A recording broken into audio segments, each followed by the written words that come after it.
Radhe Radhe everyone. आप सभी लोगों को होली की हार्दिक शुभकामनाएं। आज मैं आप लोगों के साथ होली स्पेशल रेसिपी शेयर करने वाली हूं। आप देखकर समझ ही गए होंगे, ये है गुजिया की रेसिपी। मावा गुजिया की रेसिपी है। बिल्कुल तरीका आप देखिएगा किस तरह से गुजिया बना के तैयार की है। अगर आप इस तरह से गुजिया बनाएंगे तो आपकी गुजिया कभी नहीं खुलेगी। राधे राधे एवरीवन। आप सभी लोगों को होली की हार्दिक शुभकामनाएं। आज मैं होली स्पेशल आप लोगों के साथ रेसिपी शेयर करने वाली हूं। होली स्पेशल आज मैं आप लोगों के साथ मावा गुजिया की रेसिपी शेयर करने वाली हूं। होली पर अक्सर गुजिया तो सभी बनाते ही हैं, क्योंकि जो त्योहार होता है गुजिया का ही होता है, कलर और गुजिया का। तो आज हम गुजिया की रेसिपी आप लोगों के साथ शेयर करने वाले हैं।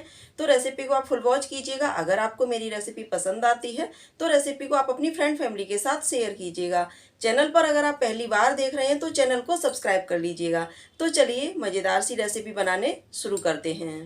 तो गुजिया बनाने के लिए आप देख सकते हैं मैंने यहाँ पर एक गोला लिया हुआ है और एक बाउल में मैंने लिया हुआ है बूरा जिसे बोलते हैं, और मावा लिया हुआ है। तो सभी चीज़ों को हमने अभी साइड में रख दिया है। फिलहाल यहाँ पर मैंने सबसे पहले लिया हुआ है, ये देखिए, नारियल। तो नारियल को मैंने पहले से ही हल्का सा बच्चे के हाथ में दे दिया था, तो उसने चटका दिया था। हमारे इधर ये होता है कि लड़कियाँ जो है नारियल नहीं तोड़ती हैं। तो इस तरह से मैंने उसे हल्का सा कर लिया था और उसके बाद मैंने इसे इस तरह से ग्रेट कर लिया है। और यहाँ पर मैंने ली है इलायची। तो आप देख सकते हैं 8 से 10 मैंने यहाँ पर इलायची ली हुई है। इन्हें अच्छे से मैंने इस तरह से भून लिया है। भून करके इन्हें हम इस तरह से पीस लेंगे। देखिएगा इनका छिलका है अलग निकाल देना है, जो अंदर का बीज है वही हमें लेना है। और बेलन की हेल्प से ही मैंने इसको अच्छे से यहाँ पर पीस लिया है, आप देख सकते हैं। तो इस तरह से इसे इलायची का पाउडर हमने बना के तैयार कर लिया है। अब यहाँ पर एक बाउल लेना है। बाउल में हम सबसे पहले जो हमने बूरा लिया, जिसे तगार भी कई लोग बोलते हैं, आपके इधर इसे क्या बोला जाता है कमेंट करके बताइएगा। इसकी जगह पर आप पिसी हुई चीनी ले सकते हैं, जो नॉर्मल चीनी होती है। इसे मिक्सी के जार में पीस करके छान करके ले सकते हैं। अब यहाँ पर मैंने लिया है, देखिए, ये मावा।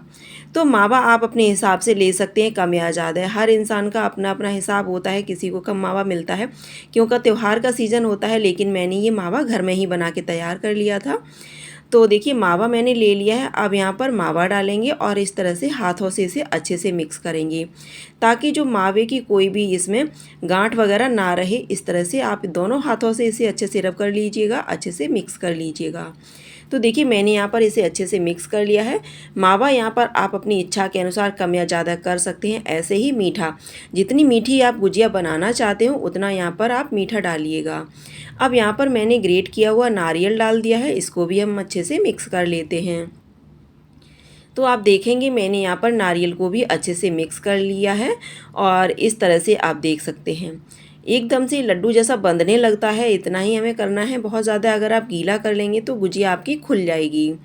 कई लोग इसमें सूजी भी मिक्स करते हैं, लेकिन मैंने यहाँ पे सूजी का यूज़ नहीं किया है। अब मैंने इलायची पाउडर डाल दिया है और यहाँ पर मैंने डाल दी है किशमिश। आप चिरौंजी अगर डालना पसंद करते हो तो चिरौंजी डाल सकते हैं। मेरे यहाँ बच्चे नहीं खाते हैं, इसलिए मैंने यहाँ पे नहीं डाली हुई है। अब इस तरह से इसे मिक्स कर लिया है। अब इस मिक्सचर को हम एक बाउल में इस तरह से ट्रांसफ़र कर लेते हैं। देखिएगा इस तरह से। तो इसे आप फ्रिज में इस तरह से बना के स्टोर करके भी रख सकते हैं। जब भी आपका मन करे गुजिया बनाने खाने का तो आप इसे निकालिएगा, गुजिया बनाइएगा और खाइएगा। तो इस तरह से ये सारी तैयारी आप पहले से करके फ्रिज में रख सकते हैं। अब यहाँ पर मैंने फिर से बाउल ले लिया है और इसमें हमने डाला हुआ है मैदा। तो मैंने देखिएगा यहाँ पर 1 कप जितना मैंने बूरा लिया था उतना ही मैंने इसमें मैदा लिया हुआ है और ये रेशियो बिल्कुल परफेक्ट बैठता है। देखिए मैंने एक कटोरी जो हमने लिया था बूरा, जिसे तगार बोलते हैं, वो लिया था, उतनी ही मैदा ली हुई है। तो यहाँ पर हमने देखिए मैदा को अच्छे से छान लिया है। अब यहाँ पर मोइन के लिए आप कोई भी घी, रिफाइंड ऑयल जो भी डालना चाहते हो, देसी घी, तो वो आप यहाँ पर डाल लीजिएगा। अब मोइन आपको कितना डालना है देखिए मैं आपको बताती हूँ। इस तरह से मैंने इसमें मोइन डाल दिया है और मोइन डालने के बाद मैदे के साथ अच्छे से मिक्स कर लीजिएगा। और देखिए लड्डू जैसा जब बंधने लग जाए तब इसमें आप पानी के साथ, चाहे तो पानी के साथ इसका डो लगा सकते हैं, लेकिन मैंने यहाँ पर रूम टेम्परेचर वाला दूध लिया हुआ है, तो दूध से ही मैंने इसका डो बना करके इस तरह से तैयार किया है। थोड़ा थोड़ा करके इसमें दूध डालना है, एक साथ ढेर सारा दूध हमें नहीं डाल देना है। जितनी आपको ज़रूरत लगे उतना दूध इसमें आप डालते जाइएगा और इसे अच्छे से गूँथते जाइएगा। जो इसका डो हम बनाएंगे इसमें आप चाहे तो सूखा आटा लगाने की आपको ज़रूरत नहीं पड़ेगी और गुजिया आपकी काफ़ी ज़्यादा सॉफ्ट बनकर तैयार होगी और ना गुजिया फूटेगी, ना टूटेगी और ना खुलेगी। इस तरह से अगर आप आटा लगाते हैं, गुजिया बनाने में सबसे ज़्यादा इम्पोर्टेंट होता है कि आटा लगाना, इसका डो बनाना। अगर आप डो अच्छे से बना लेते हैं तो गुजिया आपकी बिल्कुल परफेक्ट बनकर तैयार होगी और ये बिल्कुल भी नहीं खुलेगी। तो देखिएगा मैंने यहाँ पर डो इस तरह से लगा लिया है।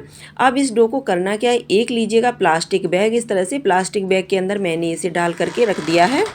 इससे ये आटा जो है सॉफ्ट बना रहेगा और बिल्कुल भी इसके ऊपर पपड़ी नहीं आएगी। अब यहाँ पर मैंने एक बाउल लिया है, इसमें 1 चम्मच मैंने सूखा मैदा लिया हुआ है। अब इसमें 2 से 3 चम्मच पानी डाल करके इस तरह से एक हमने बैटर बना करके इसका तैयार कर लिया है, यानी कि पतला सा घोल हमें बना के तैयार कर लेना है। तो मैंने यहाँ पर ये घोल बना करके तैयार कर लिया है।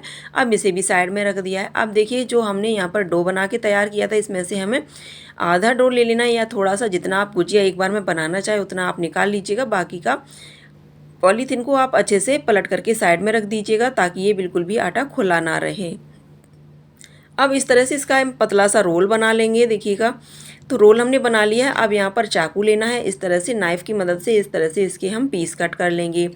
तो जितनी बड़ी छोटी गुजिया आप बनाना चाहते हो उसी के हिसाब से इसकी लोई बना लीजिएगा। तो देखिए ये बहुत जल्दी से प्रोसेस हो जाता है। अगर आप अकेले गुजिया बना रहे हैं तो ये तरीका आप लोगों के लिए बहुत ही ज़्यादा हेल्पफुल होने वाला है। आपको बहुत जल्दी से इस तरह से लोई आप बना के एक साथ इकट्ठा करके रख सकते हैं। और देखिएगा मैंने यहाँ पर ये पूरी बेल ली है, इसमें बिल्कुल भी अभी सूखा आटा नहीं लगाया है। अब चाहे आप तो थोड़ा सा लगा सकते हैं, लेकिन इसमें ज़्यादा ज़रूरत नहीं पड़ती है क्योंकि जो मैंने मोइन डाला था अच्छे से डाल दिया था तो ये आटा बिल्कुल भी हाथों में नहीं चिपक रहा था। लेकिन आप जल्दी से अगर बेलना चाहते हैं तो जल्दबाजी में कभी कभी क्या होता है कि बेलन में ये हल्का सा लग जाता है, इसलिए थोड़ा सा सूखा आटा लगा करके देखिए मैंने इतनी सारी यहाँ पे पूड़ियाँ बना ली हैं। अब यहाँ पर लिया है जो गुजिया का सांचा आता है तो वो हमने ले लिया। इसके ऊपर इस तरह से पूड़ी रखेंगे और इसमें से जो मिक्सचर हमने बनाया था, फिलिंग जो बनाई थी इसकी, वो हमने रख दी है। अब यहाँ पर जो मैदे का घोल बनाया था इस तरह से वो हमने साइड से लगा दिया है पानी इसका। इस तरह से ऊपर से जो भी एक्स्ट्रा है आटा वो हम कट कर देंगे और ये देखिए हमारी गुजिया बनकर तैयार हो गई है। तो 1-2 गुजिया हम आपको और बना के दिखा देते हैं। देखिएगा इस तरह से अगर आप गुजिया ये अकेले बनाते हैं ना तो ये तरीका आप लोगों के लिए बहुत ज़्यादा हेल्पफुल होने वाला है। तो इस तरह से आप फटाफट से अकेले में भी गुजिया बना के तैयार कर सकते हैं। तो देखिए मैंने अकेले ही इतनी सारी गुजिया बना के तैयार कर ली हैं। अब यहाँ पर मैंने कढ़ाई में घी डाल दिया था तो घी को गर्म कर लेंगे। गैस का फ्लेम मैंने मीडियम रखा हुआ है और मीडियम टू लो फ्लेम पर ही आप इसे गुजिया को फ्राई कीजिएगा। बहुत ज़्यादा गैस का फ्लेम लो भी नहीं करना है और हाई भी नहीं करना है। तो इस तरह से देखिएगा उलट पुलट करके दोनों साइड से हमें गुजिया को अच्छे से फ्राई कर लेना है। अब इस तरह से ऊपर से कोई भी आप बड़ा सा जाली हो वो आप लीजिएगा, उसके ऊपर गुजिया एक एक करके निकाल कर रखते जाइएगा। इससे क्या होगा, एक्स्ट्रा जो भी घी होगा वो निकल जाएगा। तो बहुत ही कम घी में ये गुजिया बनकर तैयार हो जाती हैं। ये देखिएगा इस तरह से, और बहुत ही फटाफट से ये फ्राई भी हो जाती हैं। इसके ऊपर आप देखेंगे काफ़ी अच्छे से बबल जैसे आते हैं और ये गुजिया बहुत ज़्यादा स्वादिष्ट बनती है खाने में और देखने में भी ये अच्छी दिखती है। बिल्कुल इंस्टेंट गुजिया की रेसिपी मैं आप लोगों के साथ शेयर कर रही हूँ। जैसे गुजिया मेरे इधर बनाई जाती है बिल्कुल वही रेसिपी मैंने आप लोगों के साथ शेयर की है। आपके इधर गुजिया कैसे बनाई जाती है कमेंट करके मुझे ज़रूर बताइएगा। अगर आपको ये गुजिया की रेसिपी ज़रा सी भी पसंद आई हो तो रेसिपी को आप अपनी फ्रेंड फैमिली के साथ शेयर ज़रूर कीजिएगा। देखिए मैंने यहाँ पर सभी गुजिया को इस तरह से निकाल लिया है, ऊपर से थोड़ा सा इससे गार्निश कर दिया है। तो गार्निश आप चाहे तो सिल्वर वर्क से भी कर सकते हैं या फिर इस तरह से कर सकते हैं।